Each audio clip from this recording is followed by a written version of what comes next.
Welcome into Black and Gold Insider. This is the programmer where we get to meet the members of the Black and Gold a little bit better. I am Max Bretos, and we are joined by LAFC midfielder Timothy Tillman, who these days seems like the most active LAFC player out there.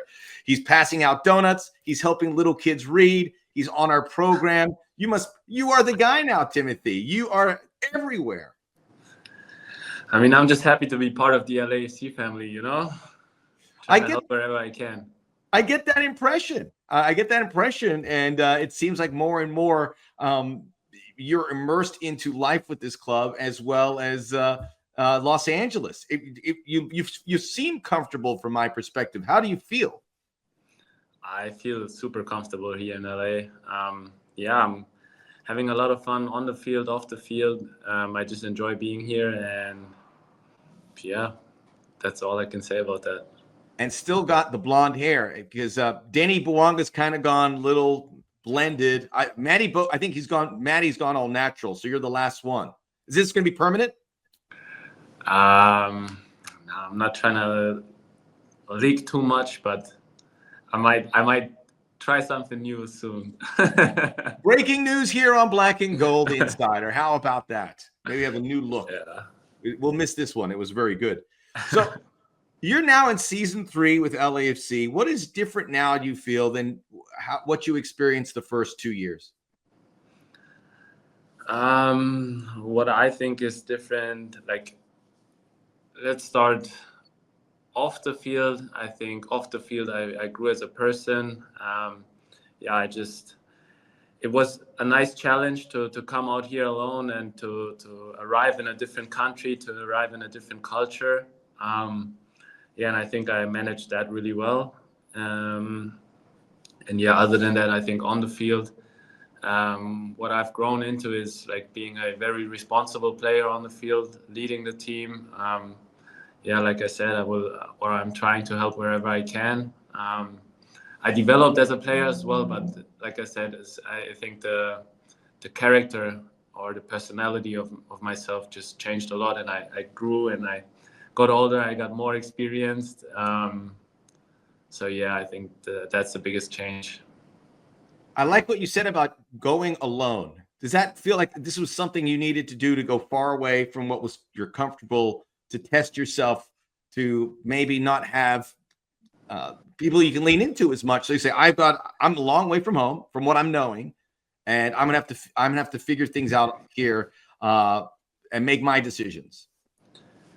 Yeah, I felt like I needed to get out of my comfort zone for sure. That's what I did. I mean, I didn't plan on going that far away from home, but like I said, I'm really, really happy about coming here to LA. I'm enjoying it a lot, and I'm super happy I took that step.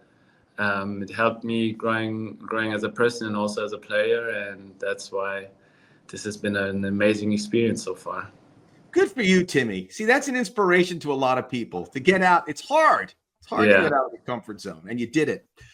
You're now like the old dog here in that midfield. Everything changed, and now you're the one guy that came back, and you've got Igor Jesus and Mark Delgado and Odin and a lot of new players coming in. What has it been? How has it been adapting where you're kind of like, I'm the guy who knows the club. I can help these guys adapt. How have you taken that role? Yeah, like I said, I had to grow in that sort of leadership role. Just trying to help my teammates to adapt to the system, to get to know the system, the way we want to play here. And so far it's been amazing with Marky and Igor. They are both really nice guys off the field as well, and I just like spending time with them. You've had a really interesting year. I got to ask you, getting to play against Messi. Is that something what did you think about? Is that something you could possibly do? And what was the reality of like? Yeah, it's obviously a big honor. That's what I would say in the first place. I think a lot of people in my generation would dream of playing against him. I had the chance to do so 3 times now in my life. That's one big thing. yeah, and then just enjoying that moment. That was like something special for sure. But in the end, we still lost the game, or lost or didn't go to the next round. So that's one very sad experience about that. But that just shows you how good of a player or good of a team Miami is as well. That they don't need the biggest chances or the clearest chances to create something, and they take advantage of it. So that showed us where our limits are right now. But yeah, we can just learn from it. And like I said, it's been a big honor to play against him.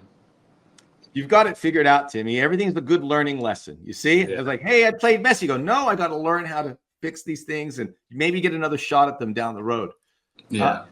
One of the perks of playing for LAFC. What about Paul Pogba was one of your guys, right? That's one of the guys that you were, I wouldn't say idolized, but you looked up I to. did idolize him for sure.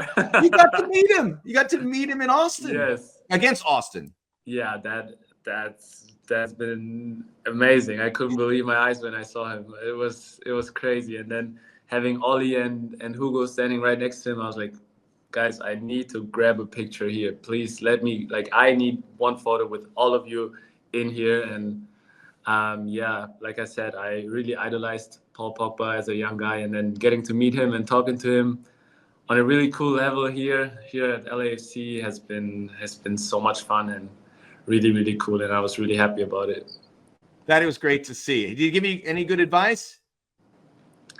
Yeah, we just spoke a little bit about the league, about Hugo and Ollie, and yeah, like I told him, yo, LAFC is a nice place to be if you ever want to come, like, you know. But yeah, he seemed like a cool guy, and I really, really enjoyed that moment. He seemed pretty happy when he was here, so that's great. To see that excitement. I mean, you lit up to have these moments. Yeah. That's what it's all about. I want to ask you, because I know I brought up about the national team. You were on the preliminary roster for the U.S. men's national team for the Nations League in February and March. It didn't make the final roster, but where are you with the National League aspirations?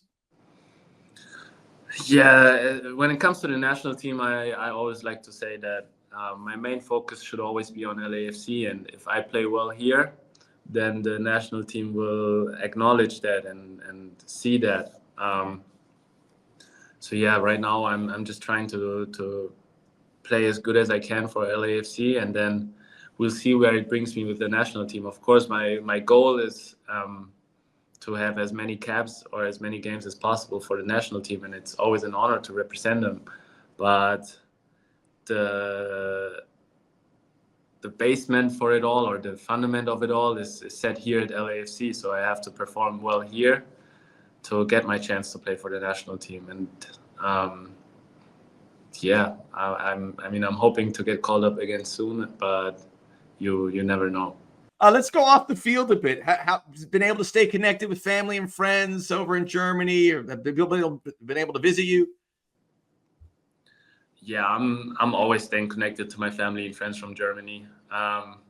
Luckily, nowadays they are just a simple phone call away. What's making it more difficult is the time difference, but yeah, we just figured a way around it, like to deal with it. And yeah, it's also very important for me to stay connected to them, just to, yeah, I don't know, like just to get to know anything about their lives as well. Because there's a lot going on for me here at LAFC, but I want to know about their life as well. And yeah, last year my home here in LA was called the German Airbnb, because I had so many friends come and visit me last year. So they are obviously coming to visit me here too, and I really enjoy having them around. Hey, if it's an Airbnb, you got to charge them. They better at least put some food in the fridge. Of course. They know how to be good guests. Oh, good. Keeping up with German football, or is it MLS all the time? I'm following my friends, my brother, more than like leagues or anything. So I'm keeping up with their games, but it's not that I'm like, okay, I need to keep up with German football right now. Fair enough. I know you're keeping up with music. I saw you a few months ago on Apple Music with Travis Mills. You're talking about it was like one artist after another. You got to go to Coachella. Was that the first time you got to visit the greatest musical festival on the planet?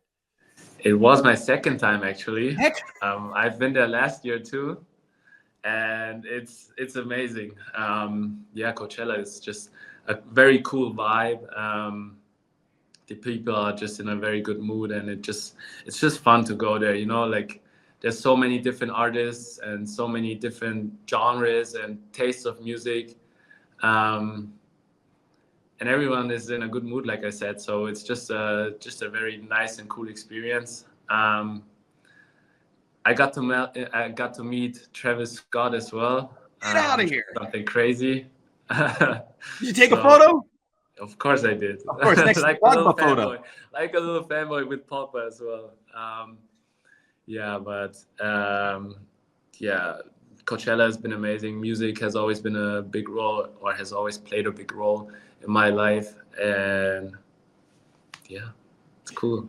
Is there a band you saw that we need to pay attention to? You said this, I was unexpected. This was really good. I really enjoyed this. I really liked a DJ called Francis Mercier. He's like an Afro house DJ. And I really like his music. Of course, if he's at Coachella, he's not the smallest anymore, but I feel like more people should know about it. Yeah. Francis Mercier. I'm going to have some drive around music because Timmy is a music influencer, and music's good. Music's on all the time, right? According to your interview with Travis Mills. Yeah, absolutely. Everywhere. And it helps your soccer. It helps me everywhere. It helps me relax. It helps me get focused. It helps me getting in a better mood. It helps me getting game ready. Like it's just the best. Music is so nice. Thanks for the tip. I like to listen. I go to a lot of shows myself. I don't think I can do Coachella just because of my legs. Yeah, it's huge. But I could do it at one stationary show. I know you're also food, big part, and that helps your game too. What are the latest creations in the kitchen? What was it? Quick, easy, delicious? Is that your mantra? Yes, quick, easy, delicious. That's what I go by in the kitchen when I cook for myself. My latest creations. I had garlicky chili noodles, like Asian inspired. Spicy? A little spicy, yeah. Very good, of course. Very good, easy and delicious. Yeah. So I did that. What else? What else did I cook lately that's something special? Or is there a place you ate, something that you ate in Los Angeles? Because I know you're a foodie as well. Yeah, something I could absolutely recommend is going to Dennis Buanga's place. Denny, I know Denny. I mean, Denny could probably. Yeah, Denny eats the good stuff. No, so what I could really recommend is going to an omakase. That's what I tried for the first time, like let's say 2-3 weeks ago, and that was amazing. That really was like mind blowing, and I really enjoyed having a good food, like just a great night. So omakase is something I would really recommend. Other than that, like I'm always saying, Korean barbecues. That's something we don't have in Europe that often, and Korean barbecues are so good too. I went to one called Yang Mani on Western Avenue. You can make it out there. YANGMANI. Some free advertising for them. It was very good, and they give you a little apple slush at the end. Yeah. Oof. My son loved it. Sounds amazing. Yeah. Timmy, I got to tell you, man, I've done interviews with you since you've been here, and you just seem really content. You're playing at I would say maybe your best level, and you're happy here. And it's great to see that come through on this interview. So I appreciate you joining us, as always. Thank you so much, Max. Timothy Tillman doing all the good work in that LAFC midfield, joining us here on Black and Gold Insider. We'll be back again next week with another member of the Black and Gold. On behalf of Timmy, I am Max Bretos. We'll see you next time. Let's go, Black and Gold. Let's go.